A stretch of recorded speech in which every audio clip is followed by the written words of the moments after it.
O que você acha da... É malandragem. Isso é malandragem.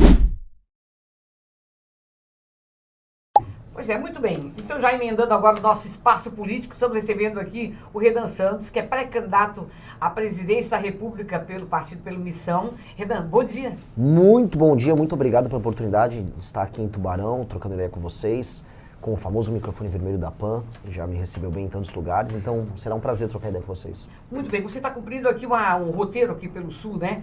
Como é que está esse trabalho aqui agora de visitação, principalmente aqui do Sul? Como é que você passou por Criciúma ontem? Criciúma ontem, fica no sul do estado, daqui vai para onde? Aí daqui é retornar para São Paulo. Eu vou ter mais agendas em São Paulo, então daqui eu vou para Floripa, Floripa eu pego avião para São Paulo, aí tem um pequeno dia em São Paulo, já embarco para Vitória do Espírito Santo e continuar a agenda. Esse roteiro é mais para visitar a imprensa ou você tem contato com o partido também? Não, é contato com problemas nas cidades, contato com pessoas, eventos que a gente faz e muita imprensa. Ser questionado na imprensa, apresentar nosso projeto.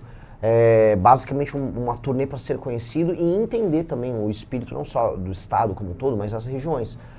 Ontem fui em Criciúma, fui tanto ver elementos interessantes numa cidade como Criciúma, mas ver os problemas. Até deu uma polêmica que fui num bairro chamado Pinheirinho falar sobre o avanço da Cracolândia ali naquele bairro. Igual eu fiz no Maranhão também. Você pegar elementos interessantes, pegar sugestões de projetos e levantar também os problemas para que as pessoas sejam provocadas a buscar uma solução. Então, a agenda em Santa Catarina foi toda nessa linha. Antes de qualquer pergunta, eu queria que você um pouquinho falasse quem é o Renan Santos, para que as pessoas, para que o nosso ouvinte conheça um pouquinho mais. Pois é, o Renan é um cara de 42 anos, nascido em São Paulo, filho de uma família de classe média, típica. Minha mãe psicóloga, meu pai é advogado. A gente era num bairro operário ali, a Moca, bairro dos italianos. Fui sempre um bom aluno nas escolas que eu estudei. Foi mesmo? Senão apanhava da minha mãe. Senão minha mãe me dava uma chinelada lá. Então, era por bem ou por mal. Mas eu gostava de estudar, aprendi a me alfabetizar muito cedo. Depois passei na faculdade da USP. Lá comecei a fazer política, comei minhas primeiras brigas com o PT aqui e ali. Ali já não fui um bom aluno na faculdade. E também não gostei do curso, queria trabalhar, queria virar empresário, aprendi a vender, aprendi a montar produto, criar produto. Fui empresário, ajudei meu pai, depois tive meus próprios negócios. Foi uma trajetória própria muito, muito legal, que me amadureceu muito. E aí, em 2013, eu vi aquelas manifestações dos 20 centavos, e aí aquilo que eu me lembrava na faculdade, aquele espírito, falou, não, preciso ajudar, preciso mudar, tal. Participo das manifestações, aprendo a organizar manifestação, e aí em 2014, com o Kim Kataguiri, um amigo meu japonesinho lá de São Paulo, e mais alguns amigos, eu monto o MBL e a gente convoca as manifestações. É o Movimento Brasil Livre, né? Exatamente. Convocamos aquelas manifestações que derrubaram a Dilma, entre 14 e 15 e 16. Derrubamos a Dilma, depois apoiamos a prisão do Lula, apoiamos a Operação Lava Jato e o resto é história, né? E aí, anos se passaram, né? O Bolsonaro chegou ao poder e a gente manteve a mesma postura crítica que a gente tinha com relação ao PT, ao Bolsonaro. O público atacou, falou, não, vocês são comunistas. Eu falei, pô, eu só estou cobrando, minha função como um movimento que cobra. E aí as pessoas não aceitaram, falaram assim, mas se você quer criticar, você tem que dar uma alternativa. Eu, beleza, então vamos montar um partido.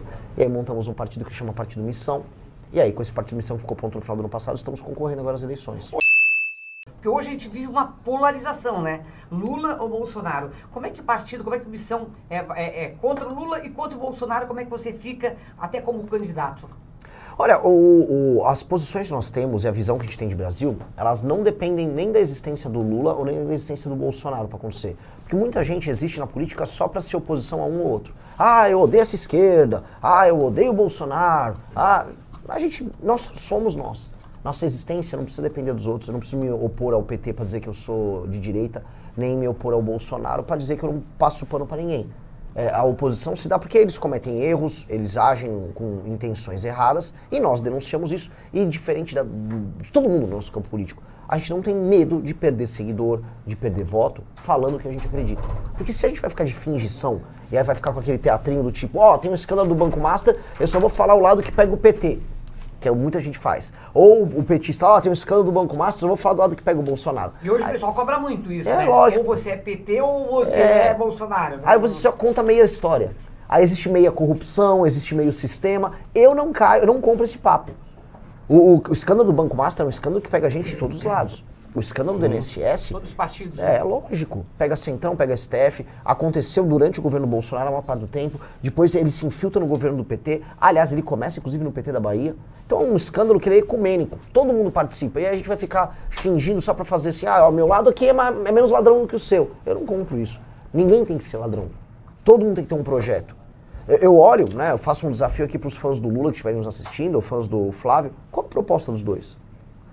O Flávio, ele deu uma entrevista no Rio Grande do Sul dizendo assim, eu não vou falar quais são as minhas propostas porque eu vou perder voto, vão bater em mim.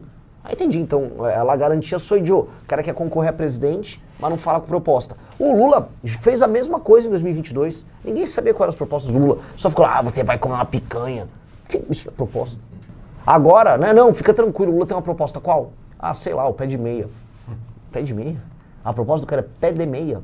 Não, é redução da escala 6x1, como está sendo discutido agora. Que inclusive botaram essa proposta como PEC, isso foi denunciado pelo deputado. Aliás, foi aprovado ontem na Comissão de Constituição e Justiça. Sim. O que você acha da... É malandragem. Isso é malandragem. Para a pessoa que está nos assistindo aqui, tá? Entenda uma coisa. A discussão não é assim, olha, eu posso ou trabalhar na escala 6x1, ou trabalhar 5x2 com uma jornada menor e ganhar a mesma coisa. Isso não existe. A discussão é, ou mantém-se o que tem aqui, ou reforma para ter mais liberdade, ou não haverá emprego. E aí a pessoa vai ter que tomar uma decisão. Porque quando coloca a verdade, que é os empregos vão raliar e boa parte das pessoas vão para a informalidade, aí muita gente fala, opa, volta atrás, não sabia. Mas o que o governo está fazendo, com os deputados puxando o saco nisso, é só tocar uma agenda populista, malandra, para ganhar a voto das pessoas no período eleitoral. Só que vai quebrar um monte de empresa. Eu vou dar um exemplo, não quero me estender, mas isso é muito importante.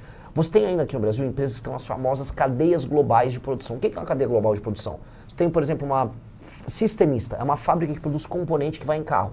Ele produz componente, sei lá, vou dar um exemplo, um airbag que vai num carro que é feito numa fábrica no Brasil, numa fábrica no México, numa fábrica nos Estados Unidos, numa fábrica na Índia.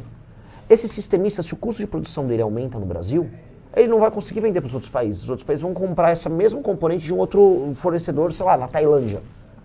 Isso vai acontecer. O Brasil está saindo das cadeias globais de produção. Por quê? Porque produzir no Brasil fica mais caro. Quando vem essas medidas que têm um impacto muito grande, você vai diminuir a competitividade do Brasil, aí o Brasil vai perder contratos, e aí o Brasil vai basicamente ficar mais pobre. Mas o Lula, em compensação, pensou no trabalhador. Que é o papo dele sempre. Ele pensa tanto no trabalhador que as pessoas estão deixando de ser trabalhador, estão ficando na informalidade. Quando não na informalidade, elas ficam desempregadas e aí elas entram no que ele gosta, que é o Bolsa Família. E as estatísticas mostram, quando você depende do governo para sobreviver, você vota mais no centrão e na esquerda. E é isso que esses caras querem. Agora, Renan, você tem prometido, né, um combate radical às facções. Como você pretende fazer isso? Porque a gente sabe que hoje as facções elas estão envolvidas também na política e muitos políticos são eleitos, bancada por eles. Como é que você pretende fazer isso? Acabar com isso? Impondo lei e ordem. Assim, nós temos que ter um governo que faça uma ruptura definitiva com essa leniência. A gente, no Brasil, a gente é muito leniente com o erro. Pior, o Brasil é amigo do erro. Você pega um estado como o Rio de Janeiro, todo mundo sabe que o crime organizado está envolvido na Alerj e no governo carioca.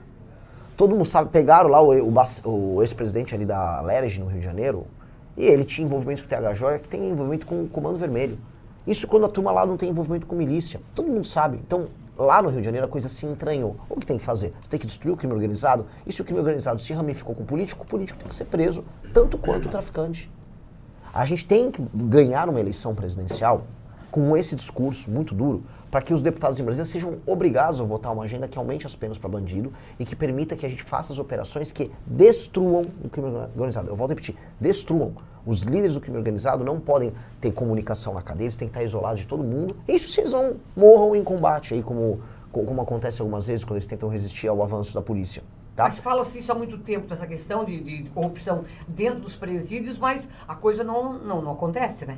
Porque o Estado brasileiro é leniente. Eu visitei um presídio lá em Pernambuco. Eles tinham acabado de desativar um presídio. E aí, como tudo acontece no Brasil, né? O presídio estava sendo demolido, mas deixou tudo aberto. Aí eu resolvi entrar. Entrei lá no presídio com uma equipe para filmar. Você via ali dentro que o presídio era inteiro controlado pelo Comando Vermelho. Inteiro. Eles tinham até, eu busquei, até entrei com uma ação contra a governadora. Como é que a governadora lá, a Raquel Lira, não fez nada sobre isso? Tinha contabilidade do Comando Vermelho ali dentro, você tinha, vamos dizer, todos os exemplos de administração interna do presídio sendo feito pelos próprios presidiários. Eles administravam ali. Eles deixavam. O Brasil, eu volto a colocar, com as leis que nós temos, se você é um agente público corrupto, quase nada vai acontecer com você. Tá muito fácil. Tá muito fácil você ser um carcereiro que faz um acordo com o Comando Vermelho, deixa o Comando Vermelho administrar uma prisão, ou em São Paulo um carcereiro que deixa o PCC administrar uma prisão. Tá muito fácil para você ser um político numa Assembleia Legislativa que faz um acordo com o crime organizado. Hoje tá tudo muito fácil. Então tem que chegar um presidente da República que vai falar, vou mudar tudo isso já. Esse é o nosso foco.